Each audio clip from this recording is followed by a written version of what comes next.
આજે ધોરણ 12 સામાન્ય પ્રવાહનું પરિણામ જાહેર થતા રાજકોટમાં 3 વિદ્યાર્થીઓની સંઘર્ષભરી સફળતાની કહાની સામે આવી, જે સૌને ભાવુક બનાવી દે તેવી છે। એક વિદ્યાર્થીનીએ જણાવ્યું કે તેના જન્મ સમયે કેટલાક સંબંધીઓએ તેને પિતાનો બોજ ગણાવ્યો હતો, પરંતુ આજે 95% સાથે બોર્ડમાં ત્રીજો ક્રમ મેળવી તેણે સાબિત કર્યું કે તે બોજ નહીં પરંતુ પિતાનો ગર્વ છે। બીજી તરફ ગેરેજમાં મજૂરી કરતા પિતાની દીકરીએ 99.99% સાથે બોર્ડમાં પ્રથમ સ્થાન મેળવી સંઘર્ષને જીતમાં ફેરવ્યું છે અને હવે કલેક્ટર બનવાનું સપનું ધરાવે છે। ત્રીજી વિદ્યાર્થીનીએ પણ પરિવારની પરિસ્થિતિ જોઈને મહેનત કરીને ઉત્તમ પરિણામ મેળવ્યું। આ તમામ વિદ્યાર્થીનીઓએ સાબિત કર્યું છે કે પરિસ્થિતિ કંઈ પણ હોય, મહેનત અને આત્મવિશ્વાસથી મોટી સફળતા મેળવી શકાય છે અને સરકારી શાળામાં અભ્યાસ કરીને પણ તેજસ્વી પરિણામ હાંસલ કરી શકાય છે। કે બસ દીકરીનો જન્મ થયો તો એ શું કરશે, બોજ બનશે, એવું હતું। આજે હું જવાબ માંગુ, દીકરી શું ન કરી શકે। મેં આજે સાબિત કર્યું છે કે હું મારા પપ્પા ઉપર બોજ નથી। મારે 2 દીકરીઓ આવી પછી મારે થોડુંક સારું થયું ને બધાય કહેતા કે ભાઈ આમ ને તેમ, પણ આ મારી બીજી દીકરી છે ને, આજ મને એવું ફૂલ ફીલ થયું કે હેને મારી દીકરીએ મને સાબિત કરી દીધું કે ભાઈ હેને હું કાંઈક છો એમ। મારે 99.94 PR છે અને 95% છે। જે બધા શિક્ષકો એની પાછળ એટલી મહેનત કરે છે અને ફી વગર ભણાવ્યા અને ઉપરથી ગવર્મેન્ટ શાળા છે એટલે અમને લાભ પણ એટલો મળે છે, સ્કોલરશિપ મળે છે। આજે મારે 99.99 PR આવ્યા છે ને હું સમગ્ર ગુજરાતમાં ફર્સ્ટ રેન્ક ઉપર છું અને આજે જે હું સ્થાન ઉપર છું તે બધો જ ફાળો મારા આચાર્યશ્રી, મારા ગુરુજનો, મારા શિક્ષકો અને મારા માતા પિતા અને સમગ્ર શાળા પરિવારનો હું થેન્ક યુ પણ કહું છું। અમારી શાળાના ઇતિહાસમાં પહેલી વખત અમારી દીકરી 99.99 PR સાથે શાળામાં ફર્સ્ટ આવેલી છે।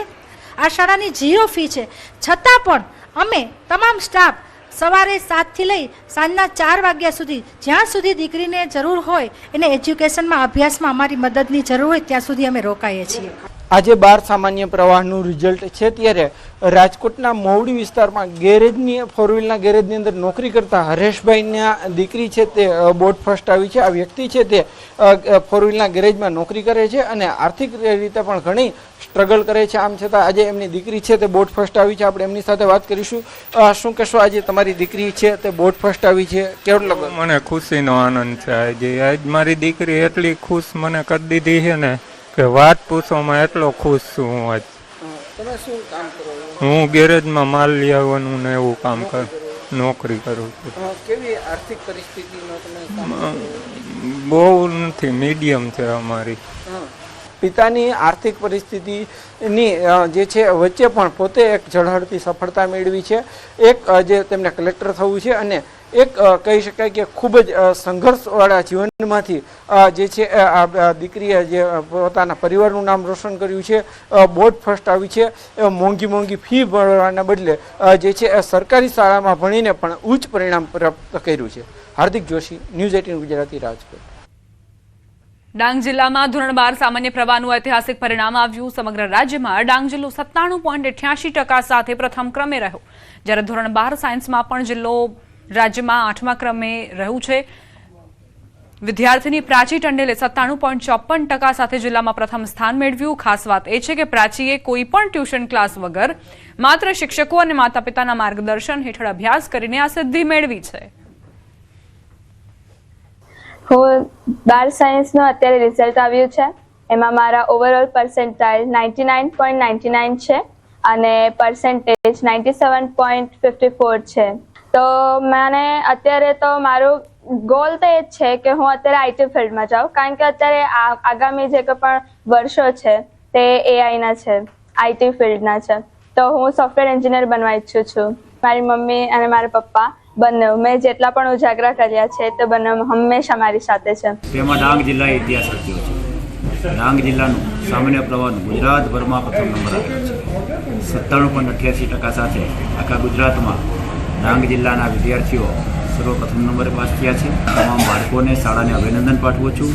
એ જ રીતને સાયન્સનું પણ ગુજરાતભરમાં 8મો નંબર મેળવી ખૂબ સારું રિઝલ્ટ મેળવ્યું છે।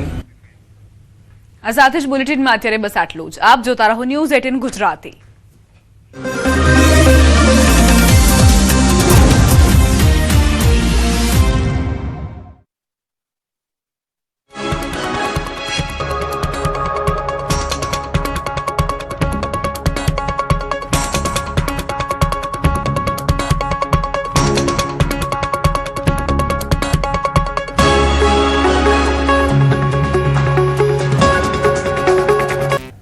તો જે રીતે આંકડાઓ હાલમાં આવી રહ્યા છે, સૌથી પહેલા આપણે એ પણ જણાવી દઈએ કે જે હવે અપડેટેડ આંકડા છે, આસામની અંદર 99 બેઠક પર ભાજપ જે છે તે જીત તરફ જોવા મળી રહ્યું છે. ભાજપ એકલા હાથે 70 થી વધુ બેઠક લઈને આવ્યું છે. કોંગ્રેસ અહીંયા આગળ નામો નિશાન જે છે તે મીઠતું તે માટે જોવા મળી રહ્યું છે, કારણ કે અહીંયા એકમાત્ર એવી પાર્ટી હતી કોંગ્રેસ કે જે ભાજપને ટક્કર આપી શકે તેવું હતું, પરંતુ વિપક્ષમાં બેસવા પૂરતી બેઠક આવે તે રીતની પરિસ્થિતિ અહીંયા જોવા મળી રહી છે. 10% બેઠકો જોતી હોય છે તો વિપક્ષમાં જે કુલ બેઠકો છે તેની 10% બેઠકો મળી જાય તો કોંગ્રેસ વિપક્ષમાં બેસી શકે તેવું આસામનું ચિત્ર જોવા મળી રહ્યું છે. અન્ય સ્ટેટની વાત કરીએ કે જ્યાં આગળ પણ એવી જ પરિસ્થિતિ છે કે જ્યાં ભાજપે એક તરફી પોતાની જીત તરફની વાત કરી, તે પહેલા કેરાલાની વાત કરી દઈએ કે જ્યાં આગળ કોંગ્રેસ જે છે સરકાર બનાવી રહી છે યુડીએફ, પરંતુ એલડીએફ એટલે કે જે લેફ્ટિસ્ટ છે તેઓનું આખા દેશમાં એકમાત્ર સ્ટેટ હતું કેરાલા, તે પણ હવે આજથી જતું જોવા મળી રહ્યું છે. લેફ્ટિસ્ટ જે છે તેઓ હવે શૂન્ય પર આવતા જતા નજરે પડી રહ્યા છે. એનડીએ 3 બેઠકો પર જોવા મળ્યું છે, જ્યારે અધરના ખાતે 2 બેઠકો ગઈ છે. કેરાલાની 140 બેઠકમાંથી 101 બેઠકોનું આ રીતનું ચિત્ર જોવા મળી રહ્યું છે.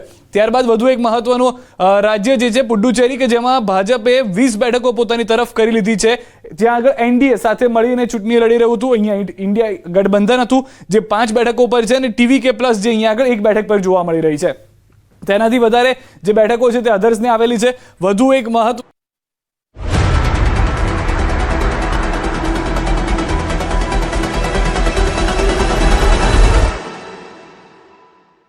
ગજાનંદ ફૂડ્સ મસાલા એવા ખાસ રસોઈ ખૂટશે બારે માસ.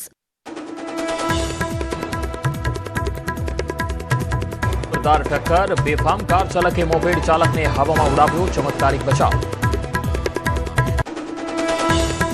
સુરતના વેસુમાં અસામાજિક તત્વોનો આતંક, જૂની અદાવતને લઈને જાહેરમાં જ યુવકને પટ્ટાથી માર માર્યો. મહેસાણાના વડનગરમાં આપઘાત કેસમાં નવો વળાંક, સુસાઇડ નોટમાં પત્ની અને પુત્રીની હત્યા કરી ઘરમાં દાટી દીધાનો ઉલ્લેખ.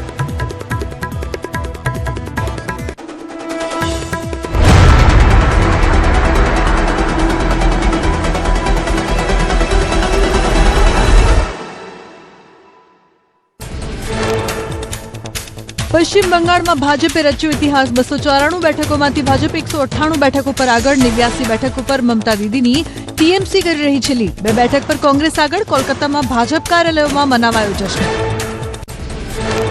પશ્ચિમ બંગાળની નંદીગ્રામ અને ભવાનીપુર બેઠક પર કાંટાની ટક્કર. મમતા અને સુવેન્દુ ભવાનીપુર પહોંચ્યા કાઉન્ટિંગ સેન્ટર. ભાજપના શુવેન્દુ અધિકારીનું નિવેદન, કહ્યું જનતાનો સંદેશ સ્પષ્ટ, ભવાનીપુરમાં મમતાની થશે હાર. પશ્ચિમ બંગાળના ઝારગ્રામમાં ચાલ્યો ઝાલમુરીનો જાદુ. ઝારગ્રામ, બિનપુર, ગોપીવલ્લભપુર અને નયાગ્રામમાં મતદારોએ ભાજપ તરફી દેખાડ્યું વલણ. પ્રધાનમંત્રી મોદીએ અહીં ખાધી હતી ઝાલમુરી. અમિત શાહે અગાઉ આપેલું બંગાળના પરિણામ અંગે નિવેદન સાચું સાબિત થયું. અમિત શાહનો ટાઈમ ટેબલ વાળો દાવો પરિણામોમાં દેખાવો સાચો. બંગાળમાં દીદીને ટાટા બાય બાય કહેવાની વાત પરિણામોમાં જોવા મળી. આસામમાં ભાજપની મહાસુનામી. 126 બેઠકમાંથી 101 જેટલી બેઠકો પર ભાજપ આગળ. 21 બેઠકો પર કોંગ્રેસની લીડ. વિપક્ષનું પૂરી રીતે સરેન્ડર. જોરહાટથી ગૌરવ ગોગોઈની 23,000 મતોથી હાર. નોર્થ ઇસ્ટની રાજનીતિના કિંગ સાબિત થયા હિમંતા બિસ્વા. ભાજપે અસમમાં લગાવી જીતની હેટ્રિક. દિલ્હીથી અસમ સુધી ઉઠી મામા મિયાની ગૂંજ. ગૌરવ ગોગોઈ અને બદરુદ્દીનનો ન ચાલ્યો જાદુ. તમિલનાડુની રાજનીતિમાં મોટો ઉલટફેર. અભિનેતા થલાપતિ વિજયની શતક. પહેલી જ વારમાં એક્ટર વિજયની પાર્ટીએ ટીવીકે રચ્યો ઇતિહાસ. 106 બેઠકો પર ટીવીકે કરી રહી છે લીડ. 72 બેઠકો પર એઆઈએડીએમકે આગળ. સત્તારૂઢ પક્ષ ડીએમકે ત્રીજા સ્થાન પર સરકી. સનાતન ધર્મને ડેન્ગ્યુ મલેરિયા ગણાવનાર ઉદયનિધિ સ્ટાલિનને જનતાએ આપ્યો ધોબી પછડાટ. એક્ટર વિજયની સુનામીમાં પિતા સ્ટાલિન પણ વહ્યા. રાજધાની ચેન્નઈની તમામ 16 બેઠકો પર ટીવીકે ઉમેદવારોનું શાનદાર પરફોર્મન્સ. તમિલનાડુમાં ફરી એકવાર સ્થાનિક પક્ષને આવકાર. ક્ષેત્રીય પક્ષનો દબદબો યથાવત. એઆઈએડીએમકે, ડીએમકે બાદ ટીવીકે પર જનતાનો પ્રેમ. અભિનેતાના નેતા રૂપને ફરી સમર્થન. અનેક દિગ્ગજોએ સિનેમાથી રાજકારણમાં કરી છે એન્ટ્રી. તમિલનાડુમાં વાગી વિજયની સિસોટી. વિજયનો ઈવીએમ પર બોક્સ ઓફિસ જેવો જાદુ. વિજય